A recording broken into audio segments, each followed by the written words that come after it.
Here on Live Now from Fox. I know we spoke Saturday, and since then, the death toll has continued to rise. Kind of catch us up. We're now on day 4 since that tragic event Saturday morning.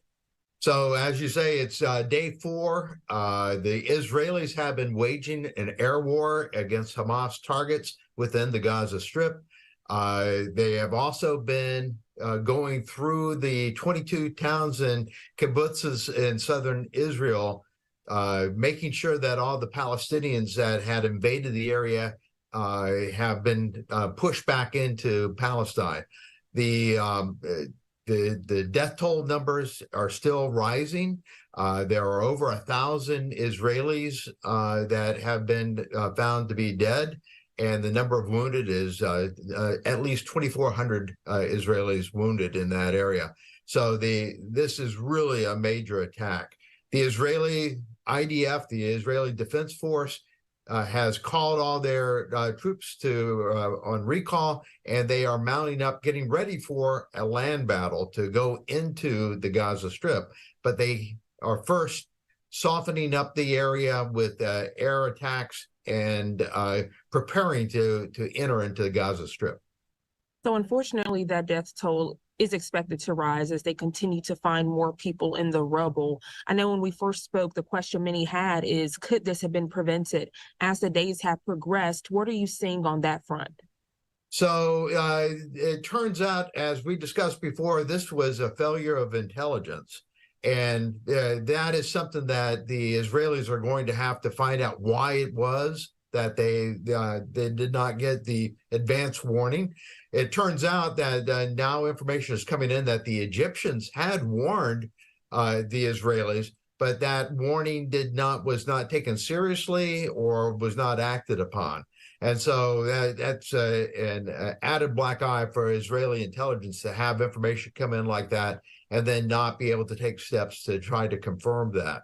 But as far as the situation there in Israel, they are still finding small pockets of attackers up along the northern border.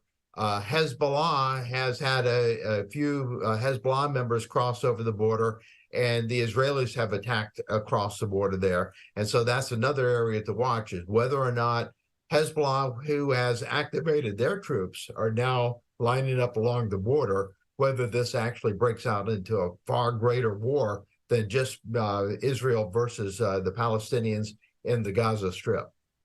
So on this side, we're hearing that Israel could have been warned, but then on the other side, some are saying that Hamas had help. Yes, absolutely. So Hamas had the assistance of Iran to help them plan this, and this was a very complex operation in that they had air, sea, and land attackers. And they used bulldozers to knock down the fence along the Gaza Strip there, separating it from Israel. And so this is something that was not just something that went all of a sudden. This is something that was planned, and it's the Iranians who were behind that planning. And the Iranians assisted them for several weeks preparing for this attack. It's unfortunate on all sides. Families are displaced. People don't have food. Shelters that were already in place before the attacks have been bombed. So there's no way for people to get any assistance. People are talking about, when does the rebuilding process start? But you can't even start that when you're trying to figure out, where was my home? It doesn't even exist anymore. Or where is this shelter? It doesn't even exist anymore.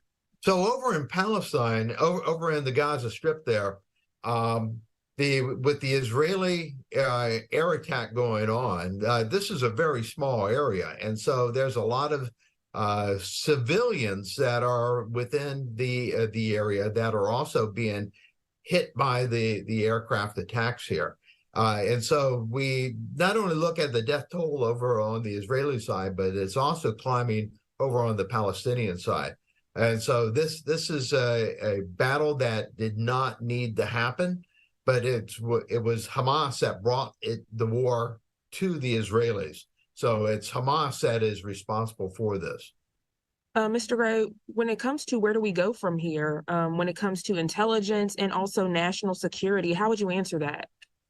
So the United States had a failure in intelligence also, because we are monitoring that area also, and we provide that intelligence to the Israelis if it's an attack on Israel. So not only did the Israeli intelligence services have a failure of intelligence, but the United States also failed to detect this planned attack there in Israel. So they've got to find out why it was on both sides, why they missed this, and take steps to correct that.